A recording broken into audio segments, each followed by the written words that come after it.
சினிமாவில் நண்பர்களாக இருப்பவர்கள் அரசியலில் எதிரிகளாக மாறுவதை நாம் பல படங்களில் பார்த்திருக்கிறோம். ஆனால் தமிழக சட்டசபையில் இப்போது அது நிஜமாக மாறியுள்ளது. சமூக வலைதளங்களில் ஒரு பழைய புகைப்படம் காட்டு தீயாய் பரவி வருகிறது. அதில் விஜய் மற்றும் உதயநிதி ஸ்டாலின் இருவரும் இளைஞர்களாக மிக நெருக்கமான நண்பர்களாக சிரித்து கொண்டிருக்கின்றனர். இருவரும் சினிமாவில் ஜொலித்த காலம் அது.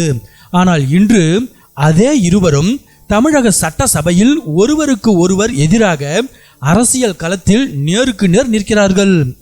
தமிழக வெற்றி கழகம் என்ற புதிய கட்சியை தொடங்கிய விஜய் தமிழக அரசியலின் அசைக்க முடியாத கோட்டைகளான திமுக மற்றும் அதிமுகவை எதிர்த்து துணிச்சலாக களம் இறங்கினார்.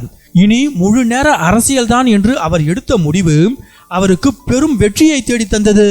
யாரும் எதிர்பார்க்காத வகையில் நடந்து முடிந்த சட்டசபை தேர்தலில் விஜயின் கட்சி 108 இடங்களை கைப்பற்றி தனிப்பெரும் கட்சியாக உருவெடுத்தது. பல தசாப்தங்களாக நீடித்த திமுக அதிமுக ஆதிக்கத்தை உடைத்து காங்கிரஸ் மற்றும் இடதுசாரி கட்சிகளின் ஆதரவுடன் விஜய் தமிழகத்தில் 22வது முதலமைச்சராக அரியணையில் அமர்ந்தார். மறுபுறம் முன்னாள் முதல்வர் மு.க. ஸ்டாலினின் மகனும் கடந்த ஆட்சியில் துணை முதலமைச்சராக பணியாற்றியவருமான உதயநிதி ஸ்டாலின் இப்போது திமுகவின் சட்டமன்ற குழு தலைவராக தேர்ந்தெடுக்கப்பட்டு எதிர்க்கட்சி தலைவராக அதே சட்டசபையில் அமர்ந்துள்ளார். இருவருமே சினிமா பின்னணியில் இருந்து வந்தவர்கள். இருவருக்குமே மிகப்பெரிய ரசிகர் பட்டாளம் உண்டு.